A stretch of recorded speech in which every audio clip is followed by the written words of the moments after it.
Hello दोस्तों, आपका free MP study channel पर स्वागत है। इस वीडियो में हम देख रहे हैं कक्षा 8वीं की गणित, जो कि है माह मार्च की 2020-21। इसका पूरा हल हम इस वीडियो में देख रहे हैं। तो अगर आप हमारे चैनल पर नए हैं तो इसके लिए सब्सक्राइब कर लीजिए, साथ में बेल आइकन को प्रेस कर लीजिए। तो आइए शुरू करते हैं। तो यहाँ पर पहला प्रश्न दिया है, सही विकल्प चुनकर लिखिए। तो यहाँ पर दी गई संख्या रेखा पर अक्ष बी द्वारा प्रदर्शित परिमेय संख्या है। तो हम देख रहे हैं 1/9, 1/2/9, 3/9, 4/9, 5/9। तो यहाँ पर इसका सी नंबर का आंसर आ जाएगा 5/9। बढ़ते क्रम में अगर यहाँ पर पहुँचते हैं तो 5/9 सही हो जाता है सी नंबर का आंसर। यहाँ पर इसके लिए लगा लीजिए। अगला प्रश्न देखते हैं।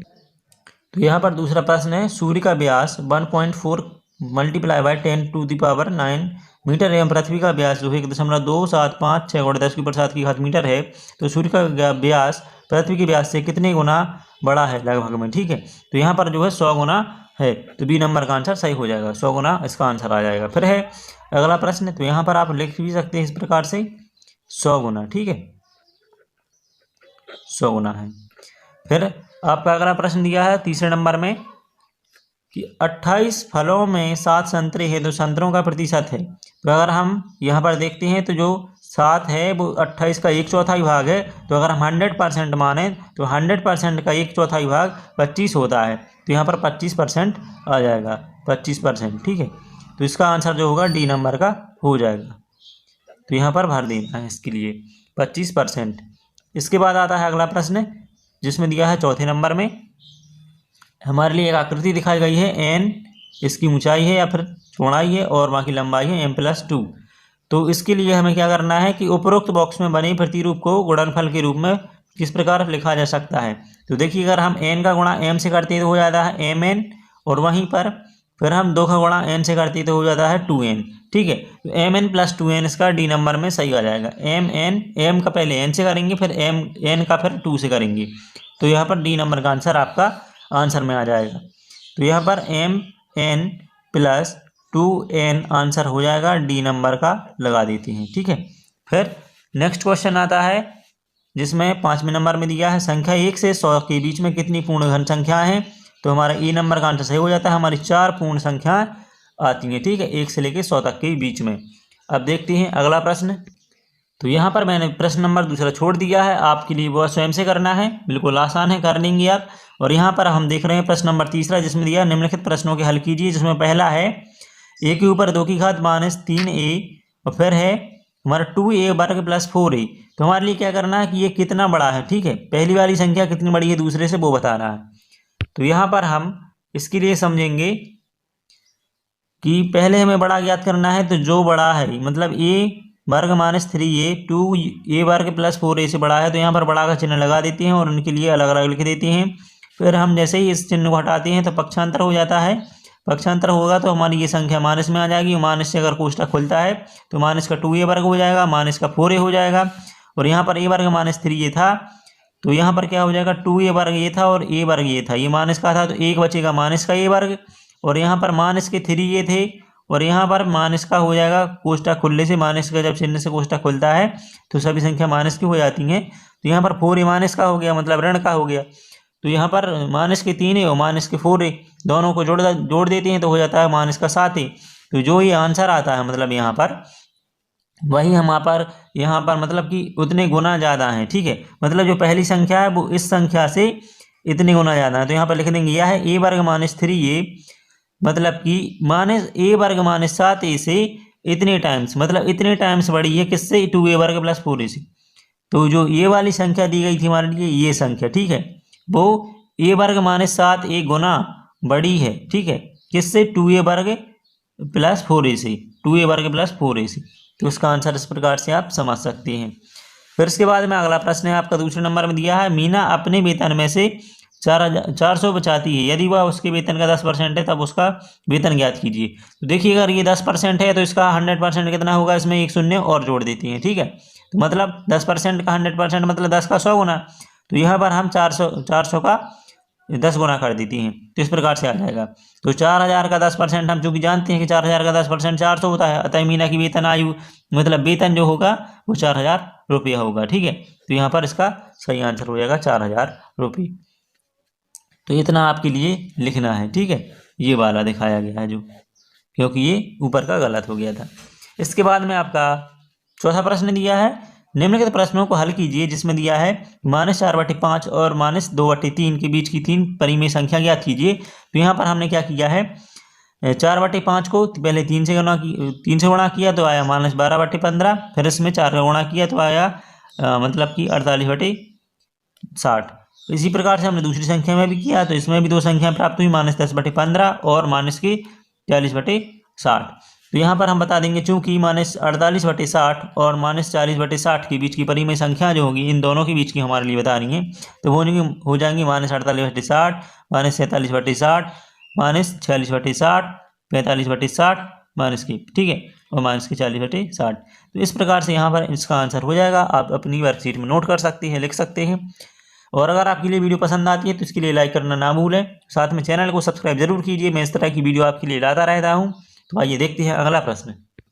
फिर यहाँ पर आपका अगला प्रश्न है कि हमारे लिए m का मान ज्ञात करना है, जहाँ पर दिया है -3m + 1 गुणित -3 5 की पावर है उस पर, फिर बराबर में -3 7 की पावर है, ठीक है।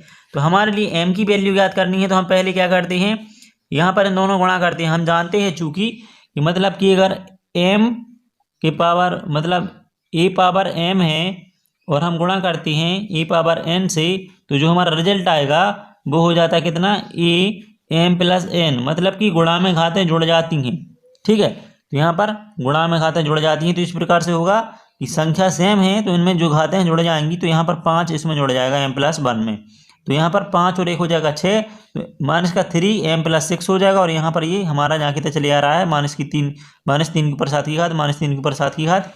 तो इस तरह से फिर हम क्या करते हैं, यहाँ पर घातों की तुलना कर देते हैं, ठीक है। तो घात कैसी है, m + 6, मतलब कि m + 6 और 7 तो बराबर में है, इनकी तुलना कर दी तो m + 6 और 7 आ गया।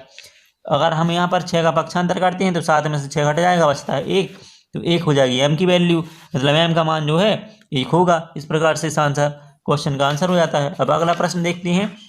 यहाँ पर दिया गया है आपका 2x - 2y 3x - 2y और फिर प्लस में 10 है, फिर इसी प्रकार से -y - 15 है। तो इनके लिए पहले जोड़ना है, फिर उसमें जो रिजल्ट आएगा उसमें से इसको घटा देना है, ठीक है। तो यहाँ पर हमने पहले क्या किया, पहली 2 संख्याओं के लिए जोड़ दिया है, तो 3x - 2y + 10 और इसमें हमने जोड़ा है -y - 15।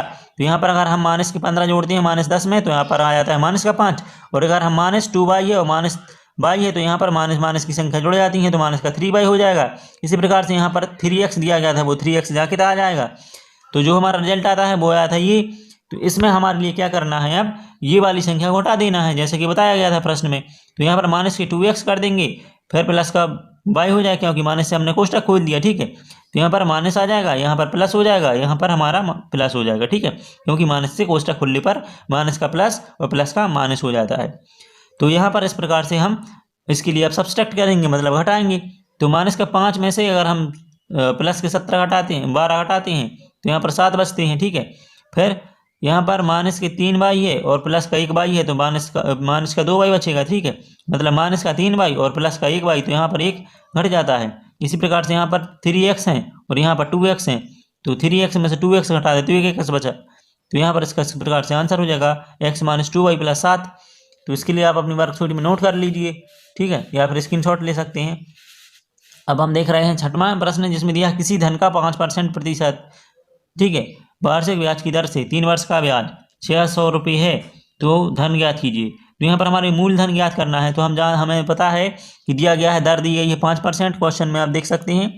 और इसी प्रकार से समय दिया गया हमारे लिए 3 वर्ष, ठीक है, ये 3 वर्ष समय हो गया, 5% की यहाँ पर ब्याज हो गया, और जो हमारे लिए मतलब 5% ये प्रतिशत हो गया ब्याज दर, ठीक है, और ये हमारा ब्याज हो गया 3 वर्ष का। तो यहाँ पर हमारे लिए ब्याज भी निकल के आ गया है 600 रुपये, और मूलधन हमारे लिए ज्ञात करना बता रहा है कि मूलधन ज्ञात कीजिए फिर, ठीक है, तो वह धन, तो यहाँ पर इसके लिए ज्ञात करना है। तो हम क्या करते हैं, वही फॉर्मूला लगाते हैं जो साधारण ब्याज निकालने के लिए करते हैं। तो साधारण ब्याज बराबर क्या होता है, मूलधन गुणित दर गुणित समय बटे 100। तो इस हम सूत्र का प्रयोग करेंगे और हम क्या करेंगे, हमारे लिए मूलधन निकालना है, तो हम इन सभी का पक्षांतर कर देंगे। देखिए, अगर जो बटे की संख्या हम पक्षांतर में करते हैं तो गुणा में चली जाती है, तो साधारण ब्याज गुणित 100 हो जाएगा और बराबर में आ जाएगा आपका जहाँ से लिखा था मूलधन गुणित दर गुणित समय। तो ये पूरी लाइन यहाँ पर लिख देंगे जहाँ की था।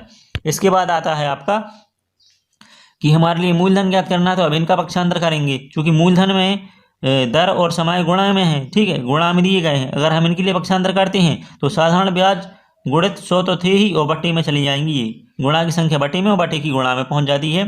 तो मूलधन बराबर में क्या आ जाएगा, साधारण ब्याज गुणित 100 बटे दर गुणित समय। तो इसके लिए अब हम यहाँ पर मान रख देंगे, साधारण ब्याज का मान रखेंगे 600 और यहाँ पर 100 है ही, और दर का मान रखेंगे हम 5 और समय का मान रख देंगे 3। तो आइए देखते हैं, चूंकि जैसा बताया गया था वैसे ही हमने किया, 600 गुणित 100 बटे 5 गुणित 3। तो यहाँ पर क्या हो गया हमारा, ये 15 हो गया और 15 चौके 60 होता है, तो यहाँ पर 15 और 15 चौके 60, तो यहाँ पर बचेगा 40 गुणित 100 जहाँ की था, ठीक है, और 40 गुणित 100 कितना हो गया, 4000 रुपये। तो ये हमारा आंसर आ जाएगा, यहाँ पर लिख देंगे आता हुआ धन 400 रुपये होगा, ठीक है। तो ये फिर हमारा मूलधन आ जाता है 4000 रुपये, ठीक है। तो इस प्रकार से इसके लिए भी आप अपनी वर्कशीट में नोट कर लीजिए। अगर वीडियो पसंद आ जाती है तो आप लाइक ज़रूर कर दीजिए, ठीक है, जिससे कि हमारे लिए मोटिवेशन मिलता है और हम आपके लिए इसी तरह से काम करते रहते हैं। तो आइए देखते हैं नेक्स्ट वीडियो। तो यहाँ पर आपके लिए दिखाया जा रहा है प्रोजेक्ट वर्क। तो प्रोजेक्ट वर्क में आपके लिए क्या करना है, गणितज्ञ का नाम भरना है, उनकी जन्म तिथि भरनी है, जन्म स्थान भरना है, शिक्षा और खोज और गणित, मतलब कि जो भी गणित की फील्ड में उन्होंने खोज की।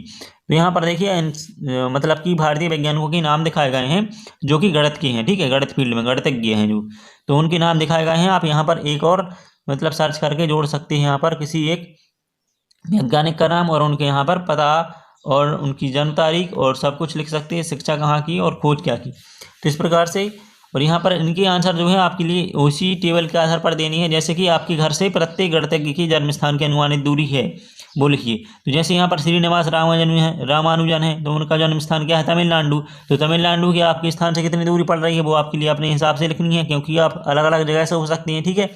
इसी प्रकार के आपके घर से प्रत्येक गणितज्ञ के जन्म स्थान की दिशा लिखिए।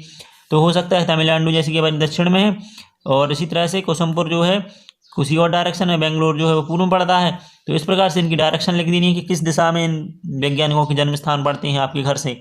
तो आपका घर किस डायरेक्शन में है, मतलब किस दिशा में है, उसी हिसाब से आपके लिए यहाँ पर लिखना है, ठीक है। तो ये प्रोजेक्ट कार्य आपके लिए स्वयं करना है।